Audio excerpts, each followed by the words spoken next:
Good morning. Well, it's lunchtime. Good morning, Tracy. Hello, good Hi, morning. it's Em again for another Books at Lunchtime, and we are super delighted today to have another guest author, aren't we? Which is super. Today we're welcoming Abby Elphinstone. Morning, Abby. Hello. Hello. How are you doing there today? Really good today. Pretty cold. I think I'm wearing about 13 layers indoors. But no, really good. I'm moving house from London to Scotland at the moment, so I should get you. Oh wow, what a time for that. What a time. Well, we really appreciate you fitting us in then, as you're so busy. Oh, it's a delight to be here. Oh, well, that's amazing. So we have a little catalogue we send out every year to our customers that Tracy lovingly puts together, and she handpicks some of the titles that go in it, and one of your books is in it this year, and it's Jungle Drop. So here we go, Jungle Drop. So it's part of a series. So can I just get you to talk about the premise behind the Unmapped Chronicles, which is how it sits to start with? Sure. So the idea for my latest series, The Unmapped Chronicles, it started as a daydream, a sort of a what if inside my writing shed at the bottom of the garden.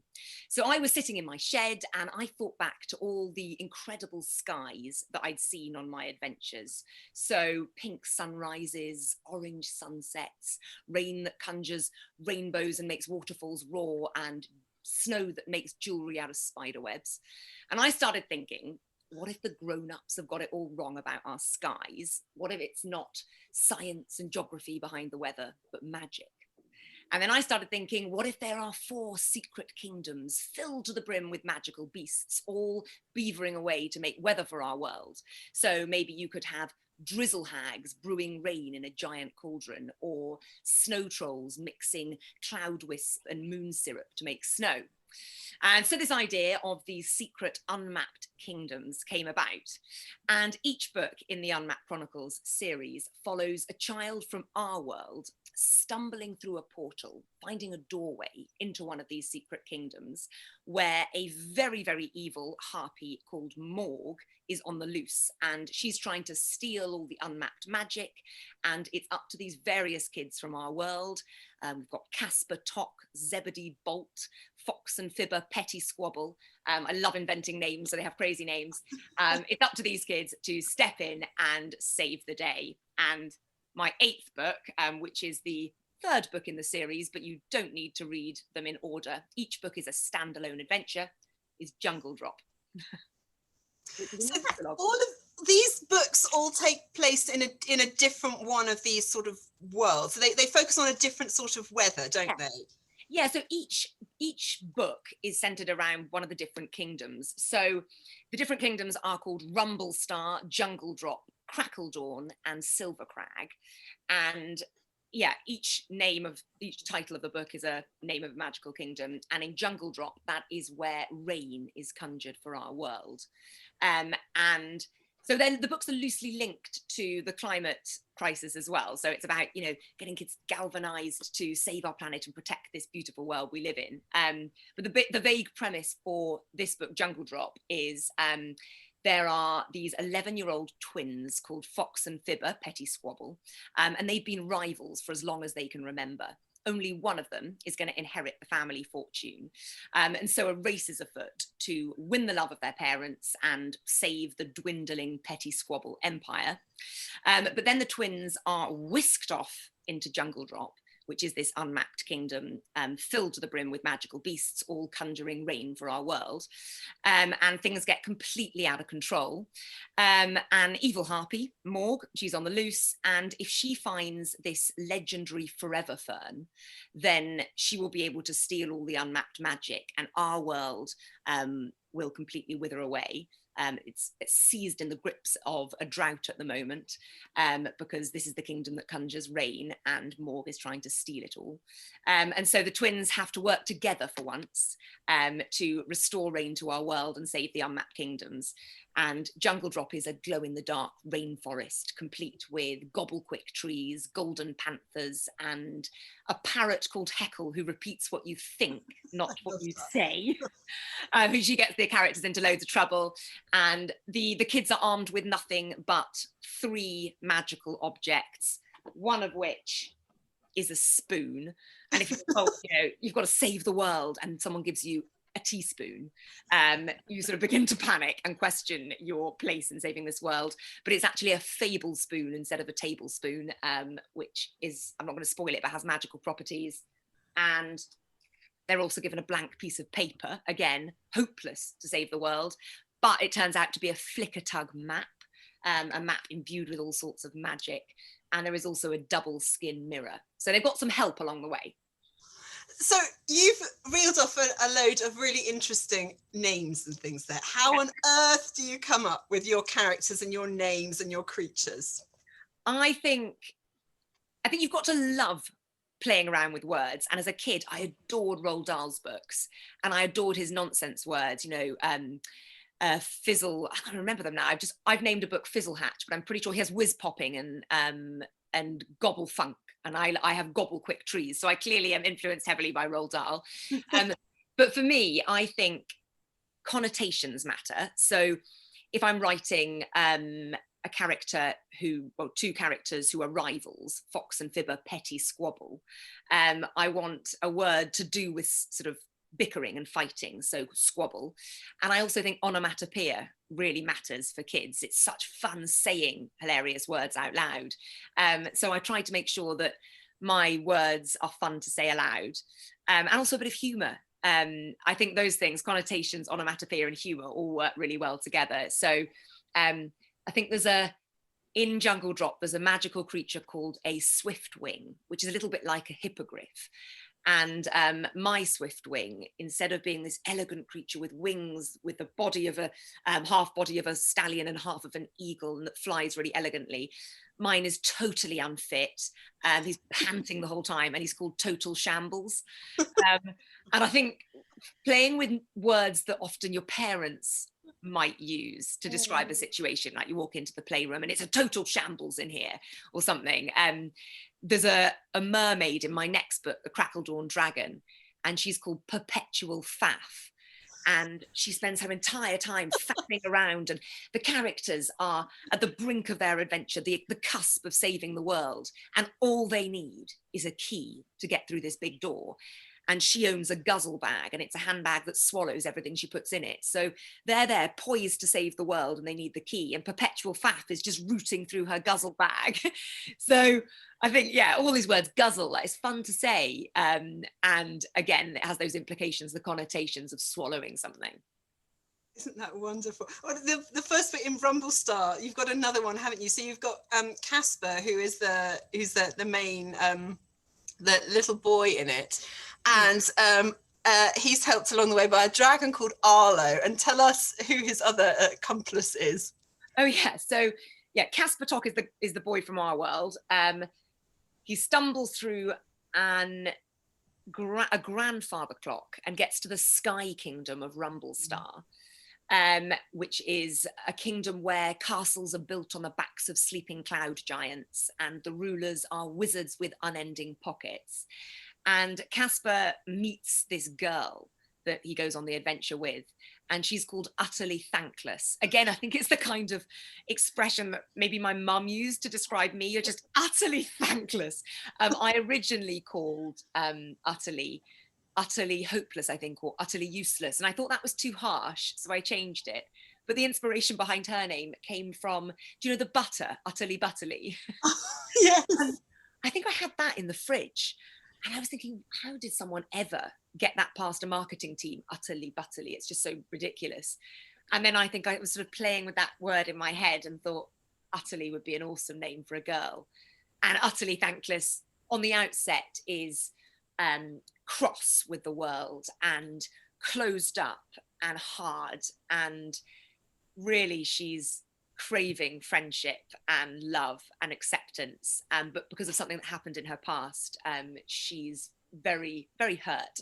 So the book I think Rumblestar it's an adventure on the outset in a sky kingdom filled with lots of magic, but really it's a story about two children understanding what friendship means and understanding about courage and kindness and hope.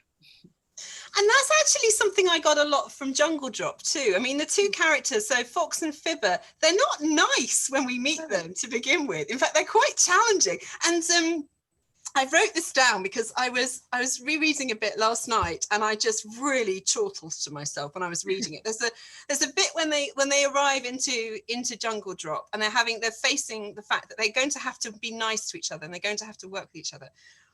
And so Fox hisses to her brother, she says, "How do you respect something?" And Fibber shrugged and says, "Insult it very quietly."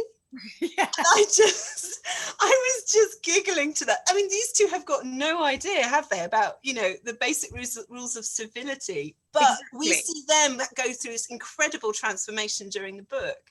Exactly. So it was really difficult building these two characters, because normally I invent a main character who has a lot of growing to do as the story goes on, because you don't want your main character just to be flat and no sort of change. You want this arc. You want them to start off as one thing, to learn something on the journey and become hopefully a better version of themselves.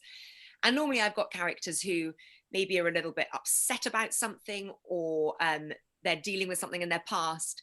But yeah, in Jungle Drop, you've got two really dislikable characters. And I sort of did it as an experiment. I wanted to see if I could write two characters who the reader would think, you are truly awful, a bit like Augustus Gloop in Charlie and the Chocolate Factory, the characters you sort of love to hate. And I start these characters off, Fox and Fibber, Petty Squabble, as awful children. Their family motto is "do not be afraid," and then in smaller letters, "to stamp all over other people." So they are really, really foul, and their parents pit them against each other. And so, yeah, you're completely right. And at the beginning of the book, they just have no idea about basic civility and kindness. And although this ostensibly on the outset is a story, an adventure story in a glow-in-the-dark rainforest, it's really a story about two children learning or finding their way in the world with the help of a Flickertug map, and of them learning what most grown-ups take a lifetime to understand, that kindness to each other, to themselves, and to our planet is what holds worlds and kingdoms together. So no, it was fun. It was a challenge writing it, but it was fun. And it was fun to read, and it was fun to go on a journey with them as they just have this adventure. And I think so my eldest is 7, so he's a little young to read this to himself because he's a bit reluctant, but this is absolutely the kind of story I would read with him at bedtime. Yeah. I intend to go through them with him. And I think that's the real joy, isn't it? When I was looking at the book on Goodreads or something the other day, and it said reading ages 8 to 99. And I thought, absolutely, you're absolutely right. There's no reason to stop reading these just because you hit your teenage years. I think there's so much we can all take from them. And I think the books I loved most as a child were ones that subliminally got my parents' attention too, because I could sense their joy in reading them to me. So they chuckle aloud at bits, and I think, yeah, that's something I quite wanted to do. There are little jokes that, or hopefully little lines that adults will resonate with adults and things, but actually children will absorb them too. There's this is another book of mine. It's a standalone adventure, so it's not part of this Unmapped Chronicles series, but it's about belonging even at the very edges of our world, because it's set in this snowy kingdom called Erkenwald. And it's got an inventor boy, an eagle huntress girl, and an organ made of icicles, and then a big adventure in between. But there's a line in there where the boy character is falling apart. Something's happened to his little sister, and his little sister means more to him than anything in the world. And he cries, and he apologizes for crying. He says, "I'm so sorry. I'm really embarrassed. In my tribe, because they're all tribes in this kingdom. He's in the fur tribe. He said, we don't do crying." And then Eska, this girl that doesn't belong to a tribe at all, and she doesn't really understand about her past, she says, "I think tears are just a warm-up for courage." And wow. I think I like writing lines like that hopefully as an adult, when you have experienced a lot of life and you realize how things can be difficult and nuanced and not black and white, everything's a little bit gray, and yeah, falling apart can happen quite easily, but you've got to hold it together for a family. I wanted to write lines like that an adult would hopefully get, but a child, that it's so simply put that a child would think, okay, it's okay to be a bit upset, you know, and I can pick myself up, and with friends around me, I can move on. Oh, that's lovely. That's the kind of line I would then be crying into the pillow while he's going, Mummy, what's wrong with you? It's so beautiful, darling. So you talked about the books that you loved when you were growing up. What about other books right now? Because there are a lot of kids who will be desperately waiting for the next one to come out because they will have read all of yours. So can you recommend any titles for eager readers? Sure, I'll do some individual titles, and then I'll do some authors that I really love, all their books basically as well. So a couple of books I've read recently that I really loved were The Midnight Guardians by Ross Montgomery. I've read pretty much everything that Ross has written, and Tracy's got a picture there, and it's a beautiful book. This one's set in World War II when the kids are evacuated, and it's just a very, very beautiful story about a little boy called Col, who is losing hope rapidly in the world around him. And his childhood imaginary friends come to life. One is a tiger called Pendlebury. One is a badger called Mr. Noakes. And then a miniature knight as well. And Ross Montgomery is one of the funniest people I've ever met, both as a person and in his writing. Another book of his, Perigee and Me, is one of my favorite books of all time. And The Midnight Guardians is a beautiful, wintry, snowy story filled with hope, set with this backdrop of history and war. But especially now, I guess, given that 2020 has been a pretty devastating year for so many people, this is a book that's set against a devastating backdrop, but that thrums with hope and joy and friendship and courage. I think it's really, really beautifully written, and it's so funny. And that's very difficult to do when you're writing about war and a journey that he writes about. So definitely anything by Ross Montgomery.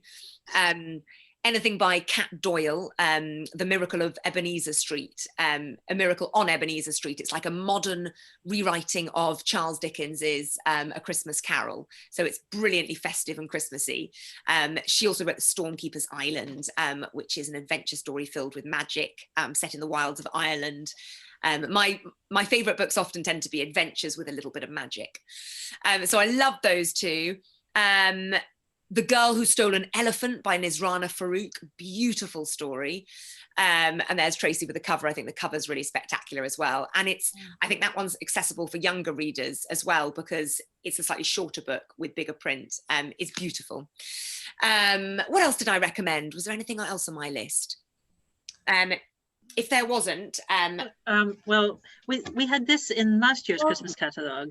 Yes, Orphans of the Tide. So this was a debut novel. So it's Struan Murray's first book, and it was published right at the beginning of lockdown. And I think it was the beginning of lockdown anyway. Pretty sure it was the beginning of this year. Was it the last year? There are so many books. I probably have my facts wrong. Yeah.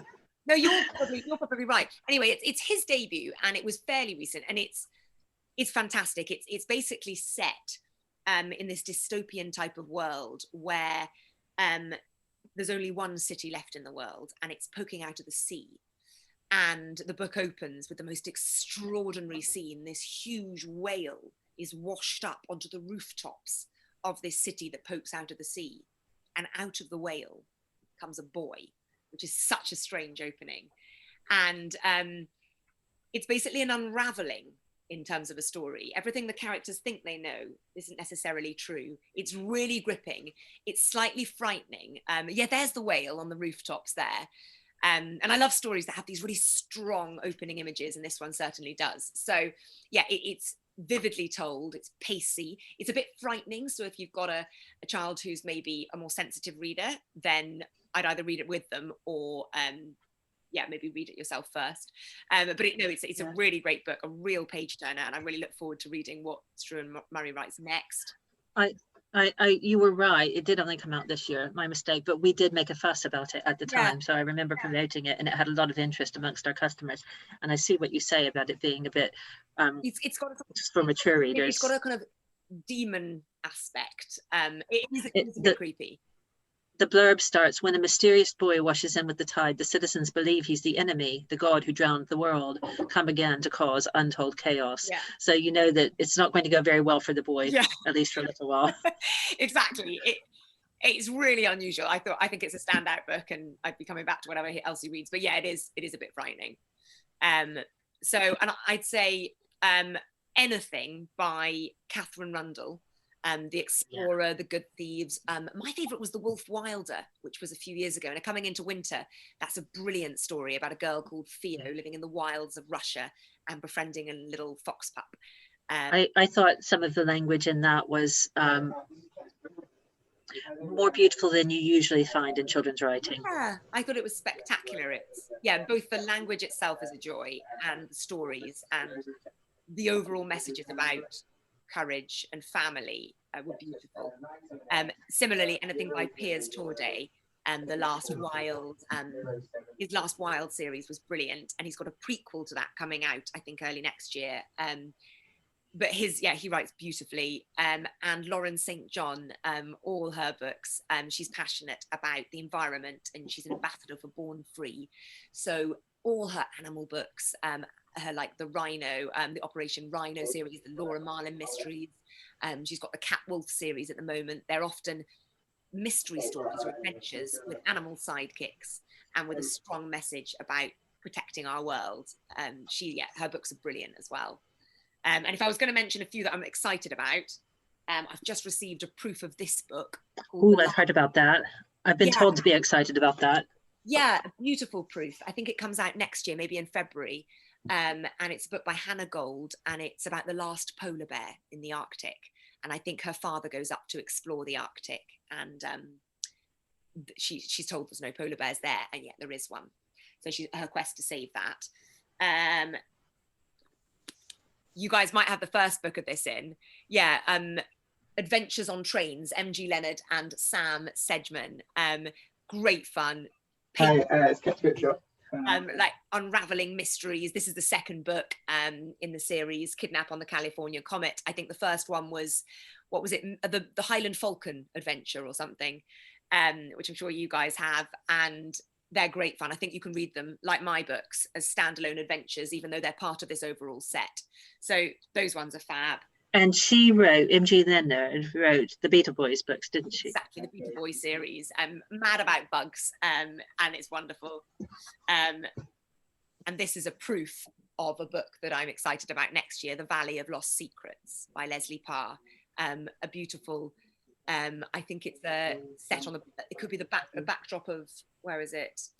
Is it one of the world, the summer 1939, so Second World War in Wales. A beautiful story apparently, and I'm really excited about reading that. I think it's quite like Hilary Mackay, kind of very immersive, beautiful, rich historical fiction, and for fans of Emma Carroll, I think, as well. Yeah, great. That's good to know about. Yeah, amazing list. I think this is if I say this every few years, but it really does feel like a bit of a golden age for children's books at the moment. It's such a wonderful time to be exploring all this. I think it is, isn't it? And I find I've got a toddler and a newborn at home, and I find that the picture books as well are just stunning, and such an array to choose from. We read a little one recently called The Littlest Yak by Lou Fraser, and it was a really lovely picture book, and illustrated by is it Kate Hindley. And yeah, I just think there's so much on offer for children, whatever their age, and kids as old as 11, 12, 13 can read picture books, because sometimes words can be too much, and it's just lovely to immerse yourself in beautiful artwork. Oh, these are great suggestions, and thank you so much for joining us, Abby. We've got all your books in the shop now. I'm saying this, I'm not in the shop, but that's right, isn't it, Tracy? So if there are people watching that need a really barnstorming adventure for a young person in their life this Christmas, look no further. I can send you signed book plates if you have any customers who want personalised ones. Oh, that was so kind. Thank you. That would be lovely. Thank you. So a customer could let us know and we could have it personalised. I think we have similar taste in books, because most of what you mention and your books, we have and they sell. So I'm not going to guarantee anything's on the shelf any particular day, because they keep selling, but we can get more. I know, and when I looked at your catalogue, Tracy, I thought, gosh, we have similar tastes, because so many of the books you listed as sort of standout titles, I was thinking, yep, I read that, love it. Yeah, good. Well, you're always welcome at Kett's Books when you're on the road again. I know that a toddler and a baby will do inhibit movement, but we look forward to catching up with you again sometime, whether it's on screen or in life. Yeah, it'll be so much fun. I'd really enjoy that. Yeah, okay, I've super. got family not nearby, not so far away from you guys. I could combine it with a visit. That'd be lovely. Excellent. That would be amazing. Yeah, that would be lovely. Thank you again for joining us. No problem. Thank you so much. Take care. Thanks. Bye. Bye.